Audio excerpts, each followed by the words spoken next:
हाय, hello, नमस्कार. मी कल्पना. माझ्या चॅनलवरती तुमचं खूप खूप मनापासून स्वागत करते. आज आपण अशी रेसिपी करणार आहोत की जी जगात सगळ्यात सोपी आहे.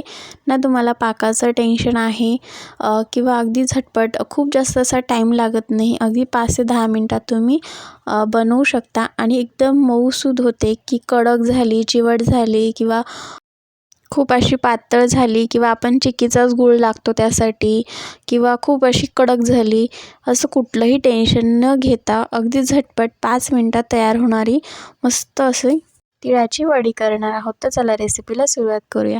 इथे ना कढई ठेवलेली आहे जी गरम करण्यासाठी. तिच्यामध्ये 1 वाटी शेंगदाणे टाकलेले आहेत. शेंगदाणे छान असे खरपूस भाजून घ्यायचे. तर इथे मस्त आपले शेंगदाणे भाजून झालेले आहेत.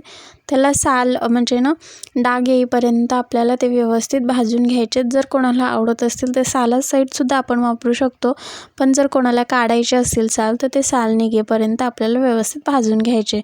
तर इथे आपले शेंगदाणे भाजून झाले, आपण ते काढून घेतले. आता इथे तीळ टाकलेले आहेत.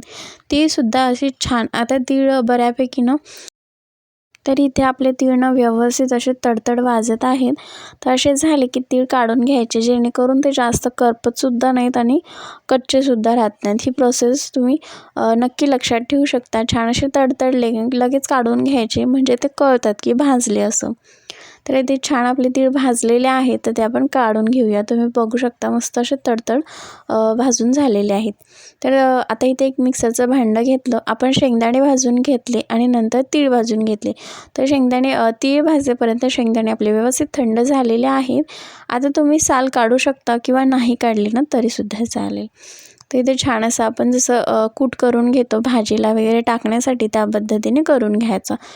नॉर्मल घ्यायचं, जसं की आपण भाजीला वगैरे करतो ना तसंच बारीक, खूप जास्त असं बारीक पण नाही आणि खूप असं जाड पण नाही.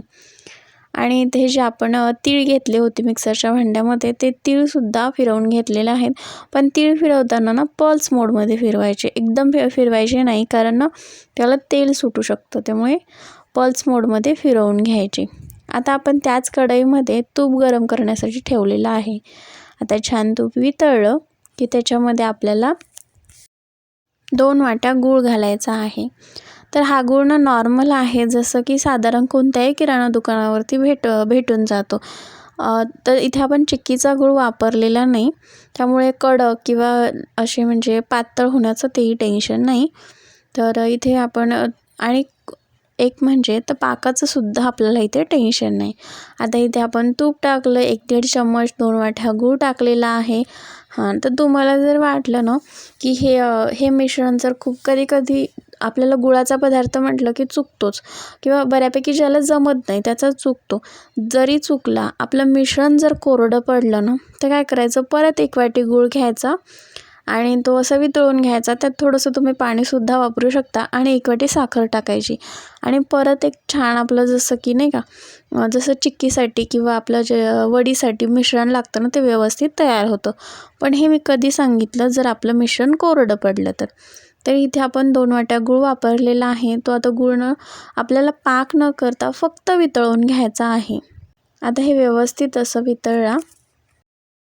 तर इथे आपला पाक वितळलेला आहे, छान असा गूळ वितळलेला आहे तर आपण हे जे तिळाचा कूट आणि शेंगदाण्याचं कूट, हे दोन्ही आपण ह्याच्यामध्ये टाकून घेऊया. आता हे जे दोन्ही मिश्रण आपण फक्त व्यवस्थित असं आता हे मिश्रण हलवून घ्यायचं. आणि इथे मी विलायची पावडर टाकलेली आहे, तीसुद्धा तुम्ही वापरू शकता किंवा सुंठ पावडर वापरू शकता, विलायची पावडर तुमच्या इच्छेनुसार. आता हे व्यवस्थित मिश्रण करून घेतलेलं आहे एकजीव. आणि इथे एक ताट घेतलेलं आहे, त्याला तूप लावून घ्यायचं आणि जे आपलं मिश्रण आहे ते ह्याच्यावरती ओतून घ्यायचं. आता मिश्रण छान असं लूज झालेलं आहे. आपण जसं वडी थापण्यासाठी थापू शकतो त्या पद्धतीचं हे मिश्रण आहे. जसं आपण थापल्यानंतर व्यवस्थित हे मिश्रण थापलं जातं. तर इथे हाताला तूप लावून असं व्यवस्थित मी हे मिश्रण थापून घेतलेलं आहे. तर मी तुम्हाला सांगितलं, जरी तुमच्याच्याने चूक झाली तरी आपण ती सुधारू शकतो. तसंच की 1 वाटी गूळ टाकायचं, 1 छोटीशी वाटी साखर टाकायची, जी आपण नेहमी साखरेच्या जो डब्यात वापरतो ती वाटी छोटीशी साखर टाकायची, थोडंसं पाणी आणि हे मिश्रण परत त्यामध्ये ओतून टाकायचं, जेणेकरून चुकलं तरीसुद्धा आपल्याला टेन्शन नाही. आता छान अशा थोडंसं थांबायचं, थंड झालं की ह्याच्या वड्या पाडून घ्यायच्या.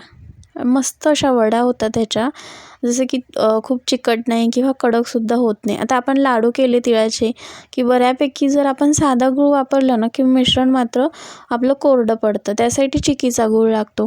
पण जर घरात नसेल, आता संक्रांतीचा सणसुद्धा आपला तोंडावरतीच आलेला आहे, जसं की आलेलाच आहे, त्यामुळे पटकन काही करायचं असेल, आपल्या घरी जे काही साहित्य आहे त्यामध्ये आपण हे पटकन करू शकतो, जेणेकरून चिकीचा गूळ कधीकधी उपलब्ध पण नसतो, त्यामुळे आपण जे काही आहे आपल्याकडे ते पटकन तयार करू शकतो, ह्यासाठी ही रेसिपी. तर इथे छान अशा आपल्या वड्या पाडून झालेल्या आहेत, तुम्ही बघू शकता. आता तुम्हाला एक मी वडी काढून दाखवते. मस्त अशी वडी होते, जी खूप अशी कडक होत नाही आणि व्यवस्थित निघते सुद्धा. तर ही बघा तयार झाली आपली मस्त 5 मिनिटात अगदी सोप्या पद्धतीने जे काही साहित्य घरात आहे त्यातून आपण तयार केलेली मस्त तीळ आणि शेंगदाण्याच्या कुटाची वडी. तर तुम्ही नक्की करू शकता. अगदी शेंगदाणे आणि तीळ साखर वगैरे मिक्स करण्यापेक्षा असं झटपटसुद्धा आपण काहीतरी बनवू शकतो, की ज्याला काही जमत नाही, आपले लाडू वगैरे जर करायला जमत नसतील तर पटकन हे करू शकतो. तर कशी वाटली रेसिपी? तुम्हाला आवडली असेल तर व्हिडिओला नक्की लाईक करा आणि तुम्ही माझा पूर्ण व्हिडिओ बघितला त्यासाठी तुमचे मनापासून धन्यवाद. आणि तुम्हाला हे व्हिडिओ जर बघायला आवडत असतील साधे आणि सोपे तर चॅनलला आपल्या नक्की सबस्क्राईब करा.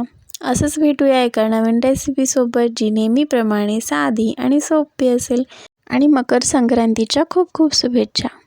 तोपर्यंत बाय.